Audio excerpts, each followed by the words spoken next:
Então, parece que é isso, né? Estamos em Agamenon, Bruna, Paulo e Guilherme. Por enquanto, a gente pode ir começando devagar.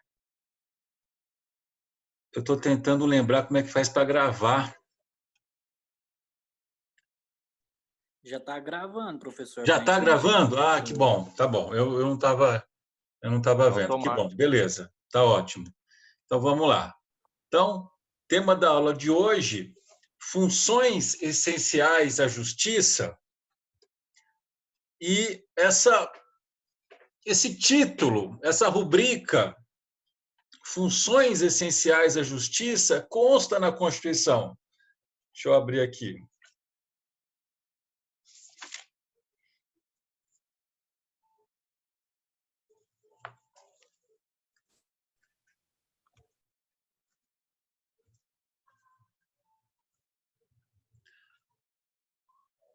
Cento e 127. Das funções, se a gente abrir a Constituição no artigo 127, então, do artigo 127 até o 130, até o 136, não, até o 135, do 127 até o 135, compreende esse assunto na Constituição, funções essenciais à justiça, e trata do Ministério Público, né? A gente pensa aí na figura do promotor, trata nesses dispositivos aí da Constituição, do 127 ao 135, da advocacia privada, a advocacia pública e a defensoria pública. Então, sobre essa rubrica, funções essenciais à justiça, a Constituição trata dessas instituições aí, né? Ministério Público, advocacia pública, defensoria pública. Legal. Então, não vai dar tempo de tratar de todas, mas vamos tratar do Ministério Público, ao menos por hora. Legal. Então, tema da aula, funções essenciais à justiça, focando aí no Ministério Público.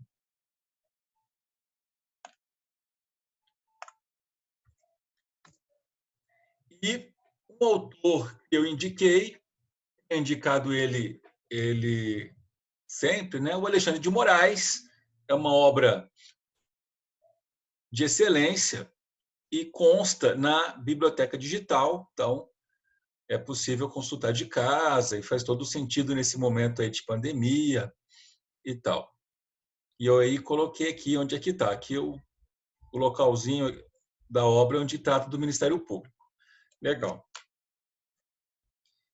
Então, aqui o roteiro das funções essenciais da justiça, sabendo, funções essenciais da justiça não trata somente do Ministério Público, trata do Ministério Público, da advocacia pública e da defensoria pública. Nós aqui vamos focar, ao menos por hora, no Ministério Público. E aqui os tópicos para a gente conversar. Introdução, nemo iudex sine actore, não há juiz sem autor. O Ministério Público na Constituição de 1988. Princípios do Ministério Público, artigo 127, traz que o Ministério Público, essa instituição tão importante, que ao longo das décadas sempre se fortalecendo e ganhando aí uma importância, uma relevância, grandes serviços prestados para a sociedade, ele é informado por esses princípios: unidade, indivisibilidade, independência ou autonomia funcional. O princípio do promotor natural não está escrito expressamente no artigo 127, mas o STF já pacificou que é um princípio implícito, não escrito, mas é óbvio que ele existe. E é possível fazer um link com o princípio do juiz natural. Esse está expressamente na Constituição, artigo 5º, 37. Se nós formos lá, artigo 5º, inciso 37.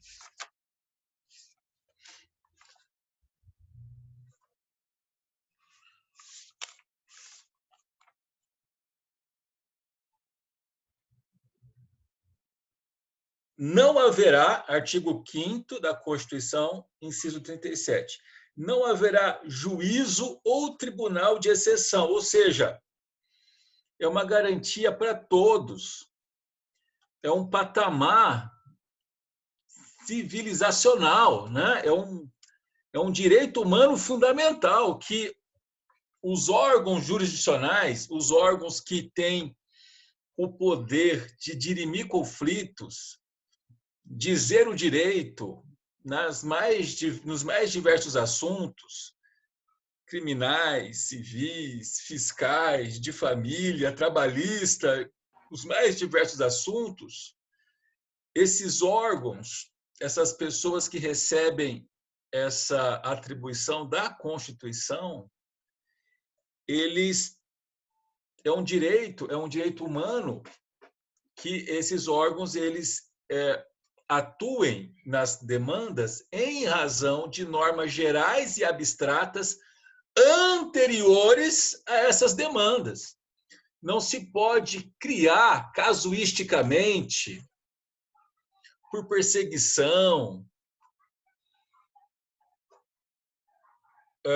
determinado órgão jurisdicional para aquela situação específica, antes de uma lei geral e abstrata que faça essa atribuição. É disso que se trata o princípio do juiz natural. E o STF já disse a mesma coisa com o representante do Ministério Público. O representante do Ministério Público deve receber as ações onde ele vai atuar, ou, como é que eu posso dizer? Ele atua nas ações, nas causas, em razão de normas gerais e abstratas que lhes dão esse poder. Não se pode conceber um juiz específico para tal causa, porque em tal causa está havendo um rumor muito grande social, é preciso um promotor mais linha dura. Ou vamos substituir o promotor que está naquela causa, porque ele não foi tão rigoroso assim. Então, o chefe da instituição, o procurador-geral, ele não pode substituir um promotor porque ele está muito devagar ali e tal, porque isso violaria esse princípio, o princípio do promotor natural, que segundo o STF é uma garantia não só para os representantes do Ministério Público poder atuar bem, mas para os cidadãos, né? Não sofrerem com esse tipo de situação que vulnera direitos fundamentais. Ok?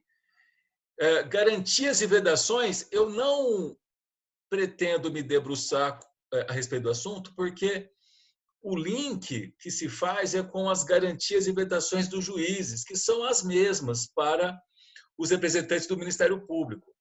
Garantia, vitaliciedade, inamovibilidade, irredutibilidade de subsídio.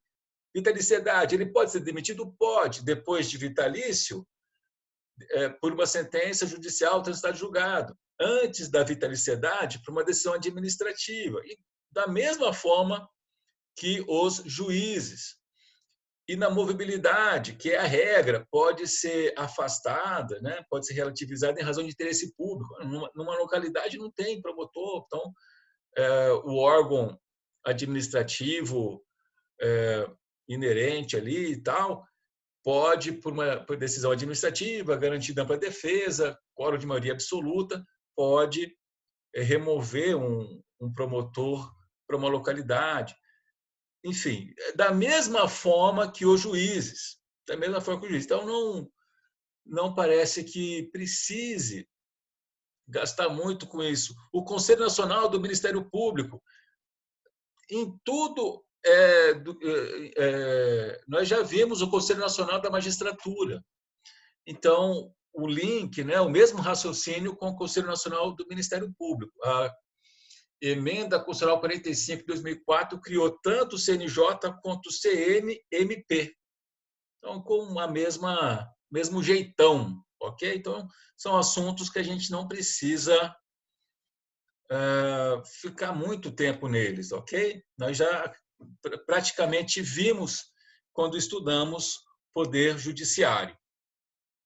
Legal. Então, em Constitucional 2, estuda-se a essência de Constitucional 2 são os chamados órgãos estatais clássicos, né? Executivo, legislativo, judiciário. Nós já fizemos isso e agora tem alguns assuntos outros, né? Dentre eles as funções essenciais da justiça, que compreende esse lugar aí na Constituição, dos artigos 127 ao 135, né? Ministério Público, advocacia pública e defensoria pública. Legal. Então vamos que vamos. Queria muito que vocês prestassem atenção nesse slide, porque é um assunto que eu gosto, sabe? Eu acho bacana. O Ministério Público nasceu interpretando inteligentemente, né? Pensando na história mais recente, né? Pensando ali Revolução Francesa para cá, porque há autores que vão buscar o Ministério Público precedentes históricos, pegadas históricas na Antiguidade, na Idade Média, tudo bem. Mas, assim, o precursor mais próximo seria, como é que eu posso dizer assim, após a Revolução Francesa, surge com muita força o Ministério Público. Tanto que essa expressão parquet, né, que se usa, quem está fazendo estágio, provavelmente já se deparou com essa expressão, o representante do parquet, o representante do Ministério Público, essa palavra parquet é francesa. Porque, vamos relembrar, né, a Revolução Francesa, também a americana, mas vamos ficar com a francesa, para fins de entender o Ministério Público, disse não ao absolutismo. Está aqui, né? O absolutismo, o antigo regime. O absolutismo era um regime de invasão a direitos elementares do ser humano. E uma característica, dentre outras, do antigo regime, do absolutismo, o acusador era também o julgador. Puxa vida, olha quanta atrocidade isso engendrou, né? A gente logo pensa na Inquisição, né? Os filmes que tratam de Inquisição, o mesmo que acusava também julgava, né? E a ideia de um órgão que seria o acusador, independente daquele que vai julgar, isso foi um ganho na civilização. E é caudatário, tem como fonte a Revolução Francesa. Então, a doutrina ensina que o constitucionalismo francês foi muito importante para a concepção do Ministério Público com o colorido que se tem hoje. Então, o Ministério Público como acusador criminal, esse órgão que vai ser responsável por ser titular da ação penal. Ok? Um órgão para isso, e isso sendo uma garantia para a cidadania, porque o antigo regime, com essa ideia de que o acusador e o julgador não é a mesma pessoa, muitas atrocidades, muita violência foi perpetrada. Legal. Com o passar do tempo, esse órgão, essa instituição, o Ministério Público, o titular da ação penal, foi ganhando outras atribuições e foi ganhando um colorido aí de defensor dos interesses sociais. Né? Além de acusador titular da ação penal, ele foi tomando a legitimidade de promover ações para a defesa de interesses sociais, interesses que depassam interesses individuais. Como, por exemplo, acho que o exemplo mais conspícuo seriam questões ambientais, né? Questões ambientais, um desastre ambiental, ele é algo que tem um interesse social conspícuo, né? Patente ali, não viola só interesses individuais, mas de toda uma sociedade, até de gerações futuras. Olha que coisa mais interessante, né? Então, o Ministério Público ganhou essa incumbência de cuidar de interesses coletivos, interesses coletivos. Aí vem aquela direitos sociais difusos e coletivos. Eu acho até que direitos, agora me fugiu, como está lá no Código de Defesa do Consumidor, direitos sociais, direitos difusos, direitos individuais homogêneos, acho que é isso. Então, essas demandas que têm uma característica de interesse social, o Ministério Público ganhou essa incumbência de ser o autor dessas ações de cunho coletivo, ação civil pública, ação popular, essas ações que defendem interesses de coletividades. O Ministério Público é titular dessas ações, ao lado de outras instituições também, Defensoria Pública e tal, mas o Ministério Público ganhou essa incumbência de não só ser o titular da ação penal, mas defensor de interesses sociais, defensor de interesses sociais. Legal. E isso fica patente na nossa Constituição. Se nós formos no artigo 127, por exemplo, vamos lá, abram aí, por favor, 127.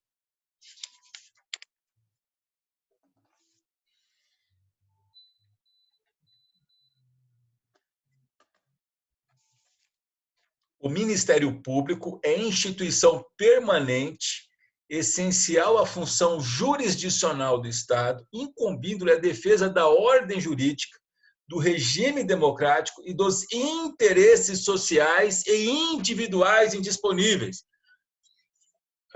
Quem está aí na prática forense, aí, fazendo estágio, já sabe que quando há interesses de incapazes, menores, pessoas adultas, mas com algum problema para se autodeterminar, né? Ações de interdição de incapazes e tal, o Ministério Público precisa atuar obrigatoriamente, né? Porque essa ideia de interesses indisponíveis são interesses onde o ordenamento jurídico atribui a determinados direitos, como alimentos para menores, por exemplo, uma importância tal que é preciso olhar com maior atenção determinados direitos. E aí vem o Ministério Público para atuar quando a demanda trata deles. Então, o Ministério Público foi ganhando essa importância, né?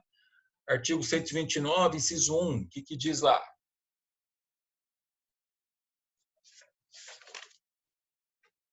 São funções institucionais do Ministério Público, inciso 1, promover privativamente a ação penal pública na forma da lei.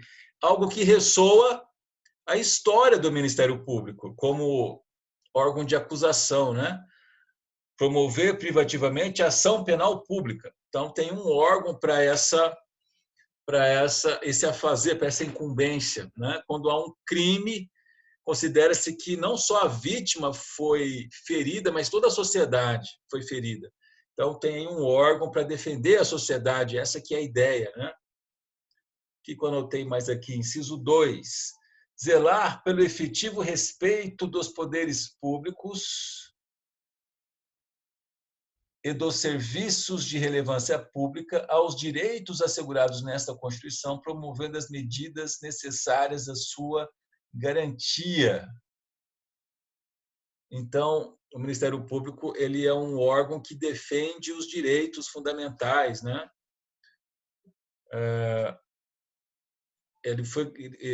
O Ministério Público tem essa característica. Inciso 3, promover o inquérito civil e ação civil pública para a proteção do patrimônio público e social, do meio ambiente e de outros direitos difusos e coletivos, os direitos transindividuais ou meta-individuais que depassam os interesses meramente individuais, né? Como um desastre ambiental, por exemplo, né? Toda a sociedade há um número indeterminado de pessoas que são atingidas e tem aí o Ministério Público a legitimidade de mover ações que tem essa característica de demandas coletivas, né? Então, o inquérito civil, a ação civil pública tem essa característica. Legal. Acho que aqui é mais um resuminho, né? O Ministério Público, órgão constitucional soberano. Isso aqui é interessante, ó. A nossa Constituição, ela usa essa expressão, Poder Executivo, Legislativo e Judiciário, os 3 órgãos constitucionais de soberania clássicos. Mas se nós formos na Constituição de Portugal, põe no Google lá, a Constituição de Portugal, a Constituição de Portugal não usa Poder Executivo, Legislativo e Judiciário, usa a expressão órgãos constitucionais de soberania.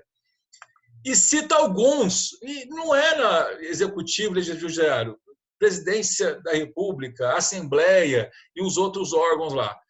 Ou seja, a Constituição cria as instituições constitucionais para atuar em assuntos relevantes, ela tem força para isso, né? Então, o Ministério Público é um órgão constitucional de soberania separado dos 3 poderes clássicos. A Constituição pode fazer isso.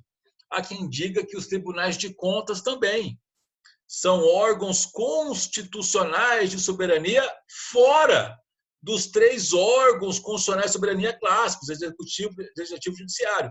Ainda que a história do Ministério Público, vez é colocado como integrante do Poder Judiciário, isso na história das Constituições brasileiras, ora como Poder Executivo. Tudo bem, hoje está fora, hoje está num tópico separado na Constituição de 88. E o que está mais em voga é que o Ministério Público não é um 4º poder, assim como os tribunais de contas da União não formam um outro poder, é um órgão constitucional de soberania ou uma instituição constitucional, né, com atribuições dadas pela Constituição. Então, é mais ou menos por aí que o pensamento está em voga. Agora, para o grande José Afonso da Silva, se for para colocar num dos 3 clássicos, Executivo, Legislativo e Judiciário, se for para colocar num deles, seria no Executivo, ok? Se for para colocar num deles, seria no Executivo. Agora, o que está mais em voga é considerar que é um órgão constitucional, uma instituição constitucional à parte, fora dos 3 órgãos constitucionais clássicos, ok? Com atribuições dadas pela Constituição, ok? As demais aqui eu já conversei, né? Então vamos que vamos. Esse texto eu fui lá no José Afonso da Silva para montar esse slide aí, né? E José Afonso da Silva, ao comentar a respeito das funções essenciais da Justiça, Ministério Público, advocacia pública, defensoria pública, ele traz essas informações. Nemo iudex sine actore, não há juiz sem autor. Nós já vimos que é direito humano fundamental ter um órgão independente, imparcial. Isso está lá na Declaração Universal dos Direitos Humanos, em vários outros documentos internacionais de direitos humanos, essa conquista da civilização. Ter um órgão para dirimir os conflitos fiscais, trabalhistas, criminais, com, com, com olhos no devido processo legal, que é o que legitima, com olhos nos direitos fundamentais, que é o que legitima. Eu me lembro na semana acadêmica, a doutora Gleiciele Silva falou isso, o que legitima a atuação do juiz são os direitos fundamentais. Eu achei isso muito importante. Mas, puxa vida, para o juiz atuar com imparcialidade, ele precisa ter uma atitude estática, ele precisa aguardar ser provocado. E provocado pelos atores, vamos dizer assim, que têm esse poder para fazer isso. E aí vem a importância desse assunto, funções essenciais da justiça, os órgãos públicos e privados, né, as profissões públicas e privadas, que têm o poder de impulsionar o poder judiciário.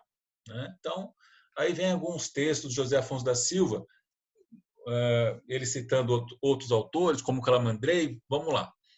O juiz deve conservar uma atitude estática, esperando sem impaciência e sem curiosidade que os outros o procurem e lhe proponham os problemas que há de resolver.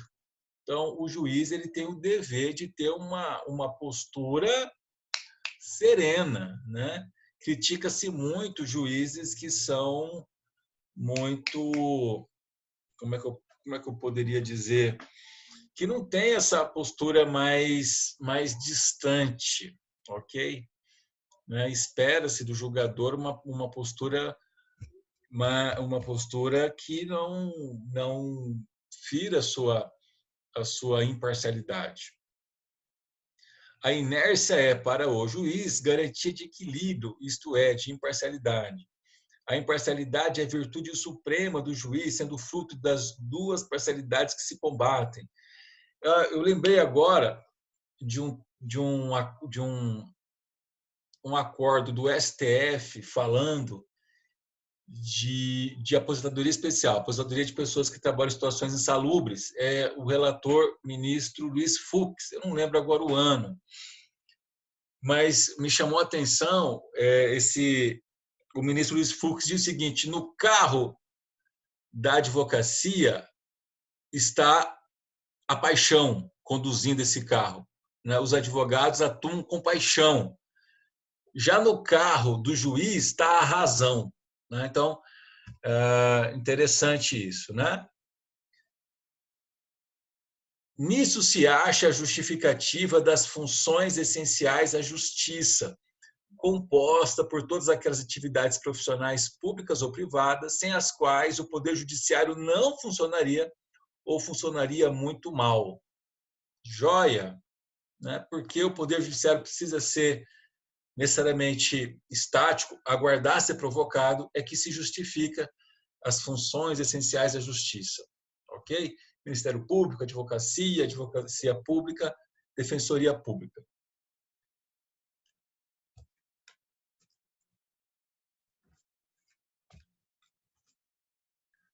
Legal. Aqui tem um esqueminha aqui, que é o artigo 128 da Constituição. Da mesma forma que a Constituição, no artigo 92, traz os órgãos que compõem o poder judiciário, o artigo 128 traz os órgãos que compõem o Ministério Público. E há uma primeira divisão aqui, né? Ministério Público da União e Ministério Público dos Estados. E dentro do Ministério Público da União, há uma outra divisão. Existe o Ministério Público Federal, o Ministério Público do Trabalho, o Ministério Público Militar, o Ministério Público do Distrito Federal e dos territórios. Então, da mesma forma que o artigo 92 traz os órgãos que compõem o Poder Judiciário, vem o artigo 128 e traz os órgãos que compõem o Ministério Público. Uma primeira divisão, Ministério Público da União e Ministério Público Estadual. Cada estado membro da federação tem o seu Ministério Público respectivo. Dentro do Ministério Público da União, Ministério Público Federal, do Trabalho Militar e Distrito Federal. E cada um deles tem um chefe. tem um procurador-geral. Ok? Cada um deles tem um chefe, tem um procurador-geral. Cada Ministério Público Estadual tem o seu procurador-geral, ok? Que organiza, que coordena administrativamente os trabalhos aí, o andamento, o funcionamento do Ministério Público, dessa instituição constitucional, essa instituição com atribuições dadas pela Constituição. E vem o artigo 127, parágrafo 1º, e diz que são princípios do Ministério Público a unidade, a indivisibilidade e a independência funcional. Como nós somos uma federação, é inerente entender que esses princípios, unidade, indivisibilidade, independência, devem ser analisados em relação a cada qual dos ramos do Ministério Público. Então, não há falar, em razão da nossa federação, o Ministério Público Federal não é mais importante que o Ministério Público dos Estados. São ministérios públicos que atuam em campos de atuação diferentes e dados pela Constituição. Então, quando eu for pensar em unidade, indivisibilidade, independência, eu vou pensar dentro de cada um dos ramos. Dentro de cada um dos ramos. Daqui a pouco a gente fala mais sobre isso. Aqui, repetindo aquele promotor natural. O promotor natural não está aqui, mas o STF já pacificou que é um princípio implícito. Não está escrito com todas as letras, mas é óbvio que ele existe, né? E aqui, um texto do Alexandre de Moraes. Os princípios institucionais do Ministério Público devem ser analisados e interpretados em relação a cada qual dos ramos do parquê.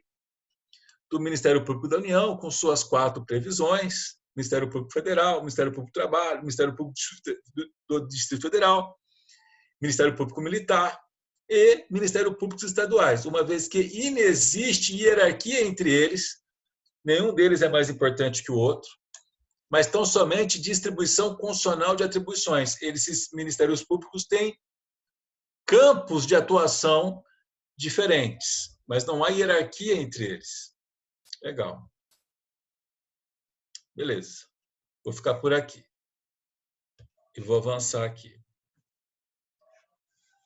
Vamos conversar sobre cada qual desses princípios. Unidade, indivisibilidade, independência funcional. A unidade significa que os membros do Ministério Público integram um só órgão, sob a direção única de um só procurador-geral, ressalvando-se, porém, que só existe unidade dentro de cada Ministério Público, inexistindo entre o Ministério Público Federal e dos Estados, nem entre o de um Estado e o de outro, nem entre os diversos ramos do Ministério Público da União.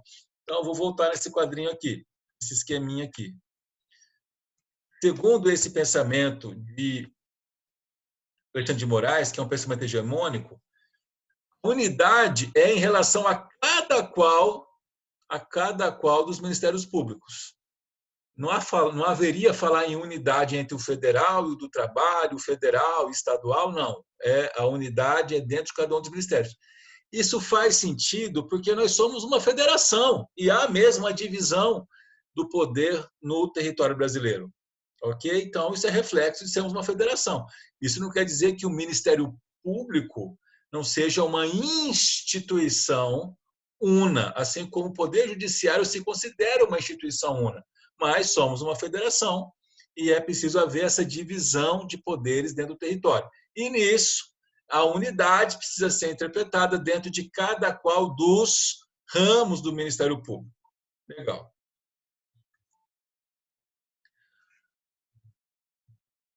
O ato processual, aqui um texto de um julgado do STF. O ato processual de oferecimento da denúncia praticado em foro incompetente por um representante não necessita, para ser válido e eficaz, de ratificação por outro, do mesmo grau funcional e do mesmo Ministério Público, apenas lotado em foro diverso e competente.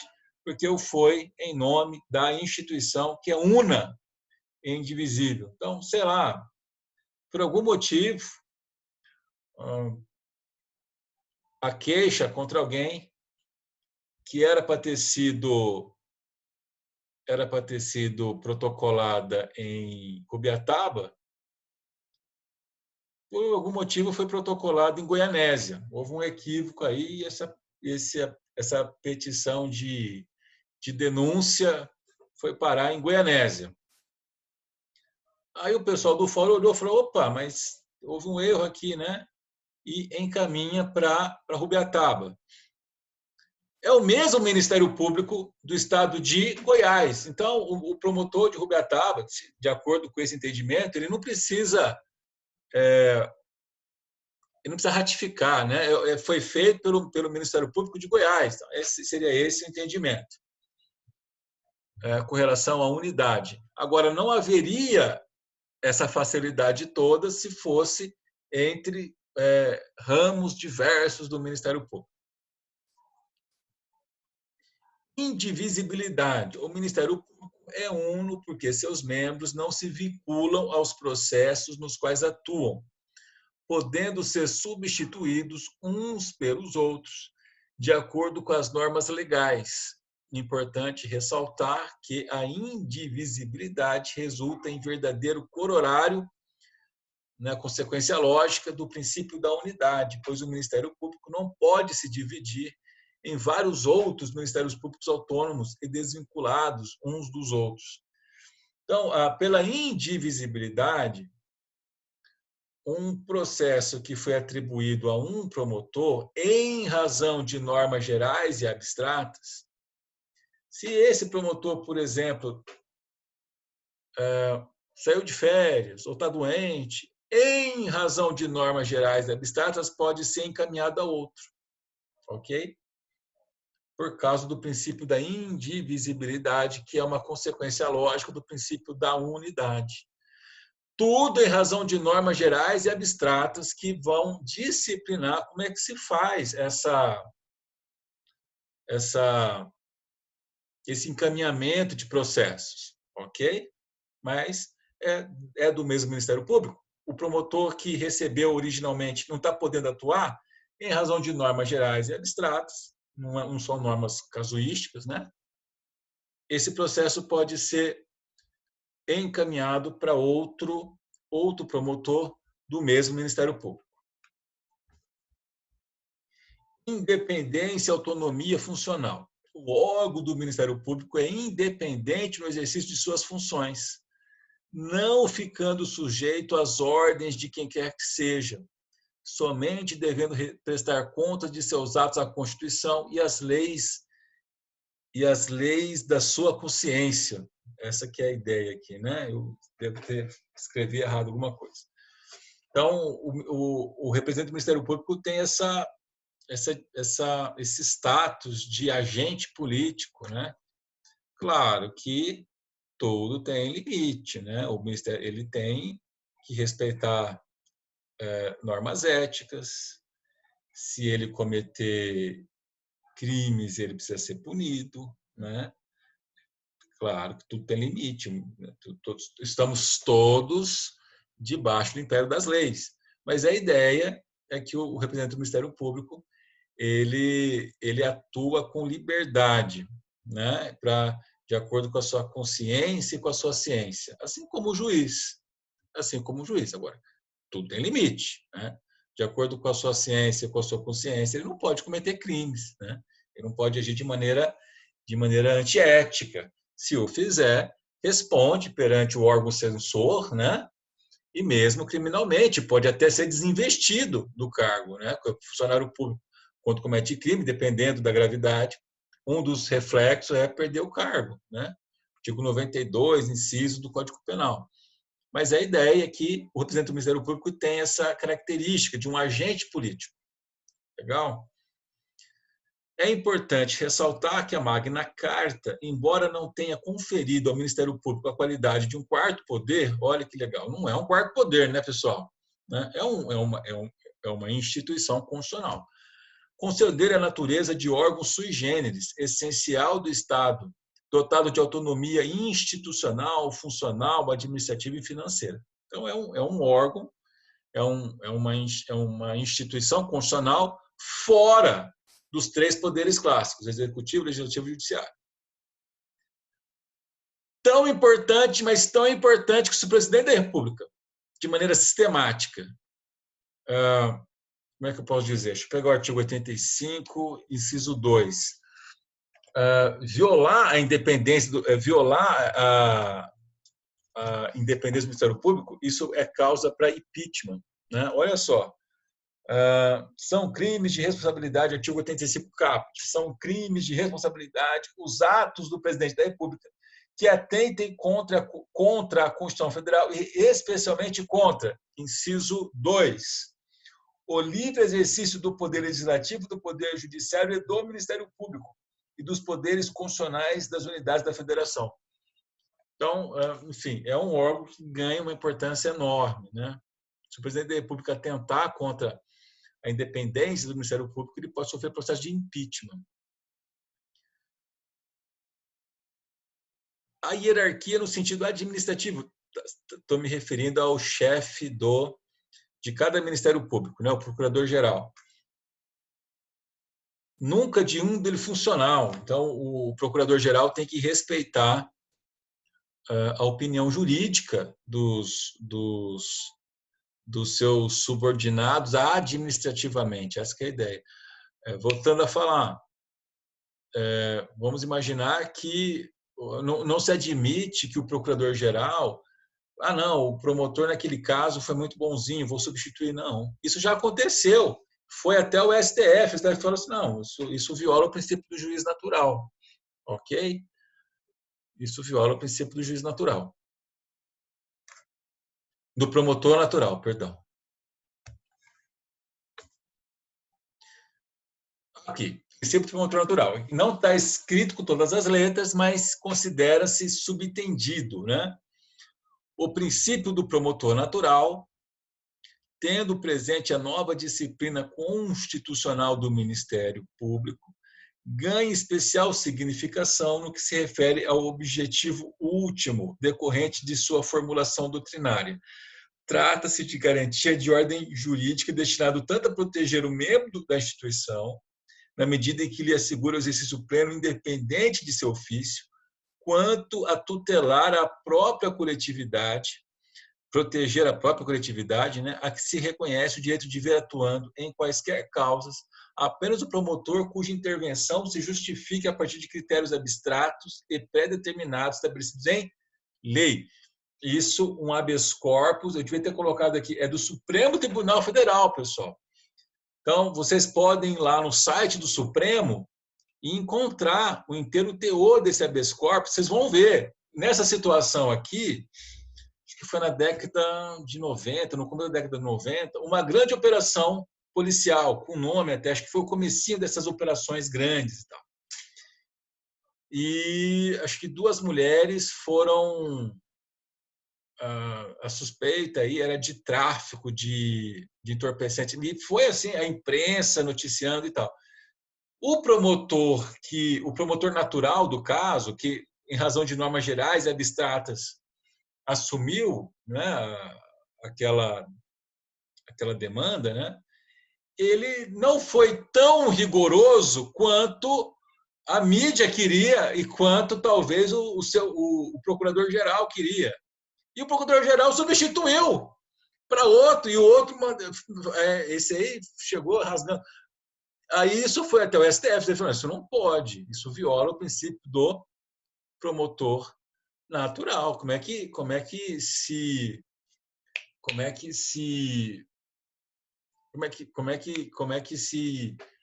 indica promotores de maneira casuística, né? Então, o princípio do promotor natural é uma garantia tanto para o representante do Ministério Público para poder atuar com liberdade, né? Trabalhar bem, quanto para a sociedade, né? Isso protege até mesmo a sociedade de casuísmos, né? De casuísmo. Somente normas gerais e abstratas e tal é que podem disciplinar as demandas que vão para cada promotor. Essa que é a ideia, tá? Garantias e vedações eu não vou me debruçar, porque é paralelo com as da magistratura. Então, assegura-se ao membro do Ministério Público a vitaliciedade, a inamovibilidade e a irredutibilidade de subsídios. Mas, por outro lado, proíbe-se o exercício da política partidária, da advocacia e do comércio. Tanto as garantias como as vedações guardam o mesmo objetivo, assegurar a isenção e a autonomia do membro do Ministério Público para o exercício de suas funções. Igualzinho com o juiz, não vou me debruçar sobre isso, não há necessidade.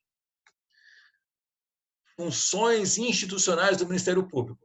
Aqui no artigo 129. E se eu ler ele aqui agora, vai ficar chato. Né? Tem aqui no 129. Mas a essência da coisa é o seguinte: a Constituição Federal de 88 ampliou sobremaneira as funções do Ministério Público, transformando-o em um verdadeiro defensor da sociedade, tanto no campo penal, com a titularidade exclusiva da ação penal pública, isso que ressoa a Revolução Francesa, quanto no campo civil, como fiscal dos demais poderes públicos e defensor da legalidade e moralidade administrativa, inclusive com a titularidade do inquérito civil e da ação civil pública. E admite-se, inclusive, que o Ministério Público dirija investigações criminais. Né? Em regra, é o delegado que faz isso, mas em algumas situações, até mesmo o promotor pode presidir investigações. Ok? Conselho Nacional do Ministério Público. Também não vou me debruçar, o paralelo é com o Conselho Nacional de Justiça. Ao Conselho Nacional do Ministério Público compete o controle da atuação administrativa e financeira do Ministério Público, bem como dos deveres funcionais dos seus membros, com atribuições constantes, parágrafo 2º do artigo 130-A da Constituição Federal. Então, é um órgão de composição híbrida, a maior parte é de membros do Ministério Público, outra não, cidadãos, advogados e tal, e com atribuições administrativas. O CNMP não desempenha a função típica do Ministério Público, mas função administrativa, assim como o CNJ. Ok? Aqui, grandes autores que tratam do assunto. O Alexandre de Moraes, em especial, tem na Biblioteca Digital. Alguns exercícios aí, pessoal.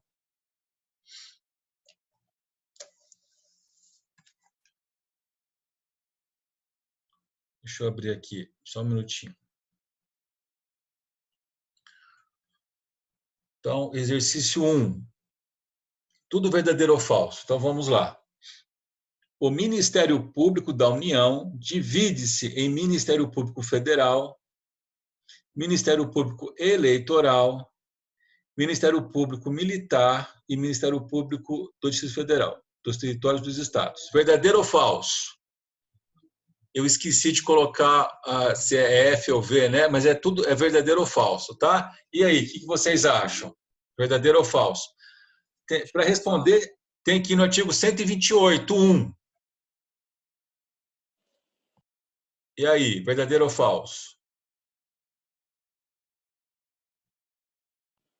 Falso por causa do eleitoral? Falso por causa do eleitoral. O eleitoral está sobrando aí. Joia? Isso mesmo. O eleitoral está sobrando aí. Então, falso, artigo 128.1. 2. Hércules é promotor de justiça estadual e foi submetido a processo disciplinar pela corregedoria da sua carreira, no qual foi absolvido. Assim como existe na carreira do juiz, se o juiz viola uma norma ética, ele responde perante o órgão censor ali do seu tribunal, né? A corregedoria do seu tribunal. Isso pode até ser levado ao CNJ, mas cada tribunal tem a sua corregedoria. A mesma coisa com o Ministério Público. Então, Hércules é promotor de justiça estadual e foi submetido a processo disciplinar pela corregedoria da sua carreira. E foi absolvido nesse processo disciplinar. Nessa hipótese, considerando as atribuições do Conselho Nacional do Ministério Público, é correto afirmar que Hércules poderá ter seu processo disciplinar revisto de ofício ou mediante provocação pelo Conselho Nacional do Ministério Público, desde que julgado há menos de 1 ano. Verdadeiro ou falso? Verdadeiro. Verdadeiro, da mesma forma que o CNJ. Né? O CNJ pode rever de ofício ou por provocação decisões administrativas julgadas há menos de 1 ano. Então, da mesma forma que o CNJ, também o CNMP. Onde que está isso no caso do CNMP? Artigo 130-A. Parágrafo 2º, inciso 4. Muito bem. Isso. Quem quiser anotar aí, pessoal, artigo 130-A, 130 dígito A, parágrafo 2º, inciso 4. 130-A, parágrafo 2º, inciso 4. Da mesma forma que o CNJ. 3. Nos termos da Constituição Federal e de acordo com a jurisprudência do Supremo Tribunal Federal, sendo o Ministério Público instituição permanente essencial à função jurisdicional do Estado, não possui legitimidade para a propositura de ações judiciais em defesa dos interesses da população indígena, cabendo tal prerrogativa aos procuradores da autarquia federal incumbida de tal defesa. O Ministério Público tem incumbência de ações judiciais para defender índios? Para saber isso, a gente precisa ler a Constituição no artigo 129.5. 129.5.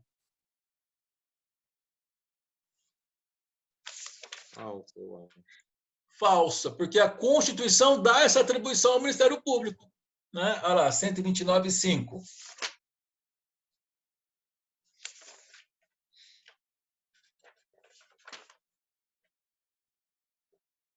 São funções institucionais do Ministério Público. Aí vem uma série de atribuições que a Constituição dá ao Ministério Público. 5. Defender judicialmente os direitos e interesses das populações indígenas. Mas já não tem a FUNAI? Tem, mas a Constituição atribuiu também ao Ministério Público. A Constituição tem poder para isso. E entendeu que defender judicialmente populações indígenas deve ser atribuição do Ministério Público. Pronto, acabou. Outros órgãos podem? Podem, mas o Ministério Público também. Ok? O Ministério Público também. 4. Nos termos da Constituição Federal e de acordo com a jurisprudência do Supremo Tribunal Federal, sendo o Ministério Público instituição permanente essencial à função jurisdicional do Estado, a seus membros é vedado o exercício da advocacia perante o juízo ou tribunal no qual tenham atuado, antes de decorridos 3 anos do afastamento do cargo por aposentadoria ou exoneração. Vocês têm condições de responder. Verdadeiro ou falso? Vocês têm plenas condições de responder.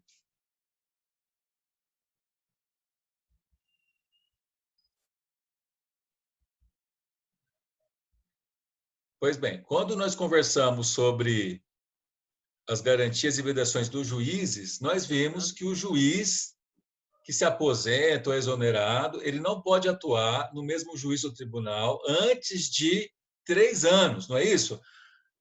Quarentena de saída, a mesma coisa com o promotor.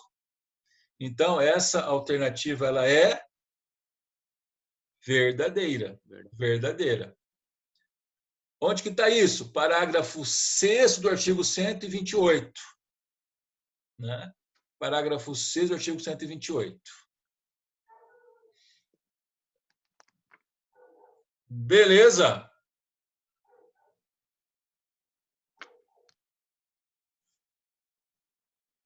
Querem que volte em algum slide para conversar? Querem que retome algum ponto? Professor, eu só fiquei com uma dúvida. Sim. Não sei se eu entendi errado. Na hora que o senhor falou, se o MP fosse considerado um dos 3 órgãos, ele encaixaria mais no executivo. É isso Sim. mesmo? É isso mesmo, cara. É isso mesmo. José Afonso da Silva. José Afonso da Silva. Ele diz que ontologicamente, essencialmente, seria poder executivo. Seria poder executivo. Mas o que está mais em voga atualmente é considerar um órgão à parte, ok? Está bem claro isso também, né? É um órgão à parte. Mas se for colocar em um dos três, para o José Afonso da Silva, faz parte do poder executivo. Eu imaginei pelo fato do Ministério Público executar também funções de cunho social, não só de justiça, não só de constitucional. Isso, o Ministério Público, ele atua tanto judicialmente quanto extrajudicialmente, né? Tem essa incumbência. Acordos que ele faz, termo de ajustamento de conduta, né? Que também é atribuição do Ministério Público. E, embora grandes doutrinadores digam que o Ministério Público seria, dentro dos três poderes, poder executivo, né? Mas o que está mais em voga, repito, né? É a ideia de que é um órgão independente dos três poderes clássicos. E a Constituição cria quantos órgãos ela quiser, né? E criou o Ministério Público, criou os tribunais de contas, ok? Fora da estrutura dos três poderes clássicos, ok? A Constituição de Portugal, como a gente já viu, não usa a expressão executivo, legislativo e judiciário, usa órgãos constitucionais de soberania. O Ministério Público é um órgão constitucional de soberania à parte dos três órgãos constitucionais de soberania clássicos. É por aí que está assim, mais em voga, ok?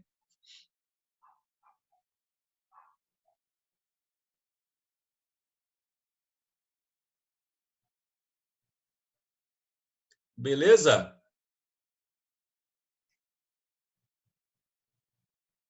Beleza, professor. Então, pessoal, tudo de bom, né? Satisfação conversar com todo mundo, interagir com todo mundo. Cuidem-se. E é isso aí, valeu. Até a próxima.